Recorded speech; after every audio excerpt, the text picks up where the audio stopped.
गलाघाट जिल्लानि सिङाव थानाय सिसुपानि ओनसोलनि सोनाब दिनिजपुर गामिया थांखांनाय समफोरनि बादि देग्लाय बोसोरावबो बैसागु बोथोरखौ गाजा गोमजायै रंजानो थाखाय साखाफारा जानानै दं।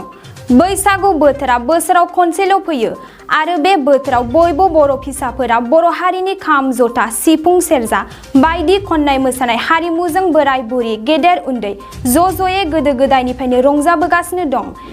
बेबायदिनो गलाघाट जिल्लानि सिङाव थानाय सिसुपानि ओनसोलनि सोनाब दिनिजपुर गामियावबो गोबां बोसोर सिगांनिफ्रायनो बैसागु फोरबोखौ गाजा गोमजायै फालिबोगासिनो दं आरो देग्लायबो बे रंजालि बैसागुखौ थांनाय समफोरनि बादि रंजानो थाखाय साखाफारा जागासिनो दं।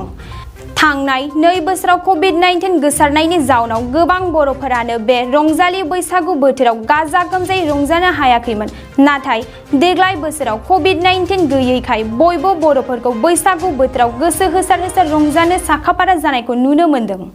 गोजोननाय थाबाय आरो खुलुमहरबाय सिगाङावनो जे जोङो बयनिबोसिम फैगौ गोदान बोसोर बैसाग दाननि बयनिबोसिम गोजोन हामलायनाय जासिहरबाय आरो लोगोसे आंनिफ्राय गोसो गोरबोनिफ्राय अननाय सिबिनाय आरो खुलुमनाय जासिहरग्रोबाय गासै रायजो राजानिसिम। आरो जों बे गलाघाट जिल्लानि सिङाव थानाय सिसुपानि ओनसोलनि सोनाब दिनिजपुर गामिनि देग्लाय बैसागो मोसानो थाखाय लाहार फाहार खालामदों आरो रिहार्सल खालामबाय थादों। आरो जों थांनाय 2 बोसोर कभिड-19नि थाखाय जोङो बैसागो मोसानो मोनाखैमोन, रंजानो मोनाखैमोन। खिन्थु देग्लाय जोङो बे कभिड-19आ गैया नालाय बेनिखायनो खोब रंजानो थाखाय रायजो राजाफ्रा खोब गोसो गुदुं जानानै ओंखारबोदों। बेनिखायनो जोंनि सोनाब दिनिजपुर गामिनि रायजो आरो जोंनि जि अनसुला बिदा फंबाय बिनानावमोना मोसानो थाखाय ओंखारबोदों। बे मोनसे गोजोनथाव बाथ्रा। जोङो फ्राय जयैनो सेंग्रा सिख्ला आरो बोराय बुरि गासै लानानै गामिनि जोङो जयैनो फ्राय गामियाव रंजायो। आलादायै मोसाहैयोबा खिन्थु सेंग्रा सिख्लाया थाङो, नाथाय गामियाव रंजायोबा गामिनि बेलायाव जोङो बोराय बुरै आरो सेंग्रा सिख्ला जयैनो जोङो रंजाफायो आरो। थ' बेयाव मोजां नाङो बयबो जयैनो बोसोराव बोसोर गोदानाव गिदिरखौ मान बावनाय, उन्दैखौ जों अननाय बेखौ जों बे समाव जों मोनो। बेनिखायनो खोब मोजां नाङो गोसोआव।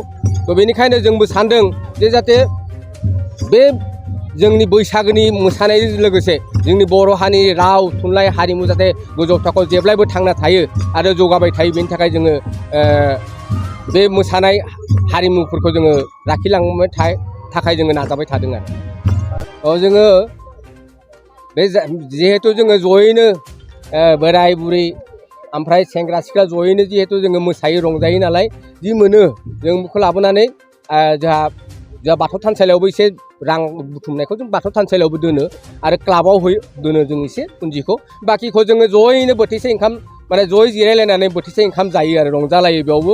आरो बैसागो बिरहोनाय बादि बेयावनो जोङो बैसागोबो बिरहोनोसै आरो लोगोसे मा खालामो गामि ज'नो जोङो ओंखाम बोथिसे जालायो। देग्लायनि बैसागुआ नोंथांमोननि गामिनि बैसागुआ माबायदि जागोन सानो? जों साननो खोब मोजां जागोन। रायजो राजाफोरखौ मा खावलायदों? आं खावलायदों जे जोङो बर' हारिया थांना थानोबा जेब्लायबो जोङो बे जोंनि बैसागो बोथोराव बयबो गावनि राव हारिमु थुनलाइखौ जौगाहोनो थाङोबा थ' जोङो मोसानांगोन। जोंहा बयनि बर' हारिनि गावनिनो खाम दङ, सिफुं दङ, जथा दङ, जाबख्रिं दङ, सेरजा दङ। बेफोरखौ जुदि जों दामाबा बेफोरखौ लानानै जुदि जों रंजायाबा लासैनो जोंनि गेजेरनिफ्राय गोमालांगोन। आं ओंखायनो इयुन जोलैखौबो खावलायनो नागिरो। आजिखालि इयुन जोलैनि खुदियाफ्रा खाम दामनो सोलोङा, सिफुं सुनो सोलोङा, सेरजा हुनो सोलोङा। गतिके इयुननि जोलै माखासेया जुदि बेफोरखौ जुदि सोलोंलाङाबा लासैनो जोंनि गेजेरनिफ्राय खाम दामनाया, सिफुं सुनाय, सेरजा हुनायफ्रा गोमालांगोन। बेनिखायनो आं खावलायदों इयुन जोलैनि माखासे जातिफोरखौ नाजायो। बेनि थाखाय आंनि खावलायनाय थाबाय। गोग्गो आदार जाग्रा सुबुंफोरनिसिम मोनसे गोजोनथाव खौरां। उदालगुरि जिल्लानि सिङाव थानाय मावरिया गामियाव मनाटिसा गावसुंथा हानजानि सोद्रोमा हांमा ब्रह्म बिथाङा आसाम स्टेट रुरेल लाइभलिहुड मिशननि गेजेरजों खानस्रि हासार आरो गोबोर हासारजों दिहुनजानाय अर्गेनिक मैगं थाइगंनि गला बेखेवनाय जाबाय। गोग्गो मैगं थाइगं जाग्रा गोसो गुदुं बायग्रा सुबुंफोरा गाहायाव होनाय जानबुं नम्बराव जगाजग खालामनो हागोन। जानबुं नम्बरा जाबाय 8011748256। जानबुं नं 8011748256।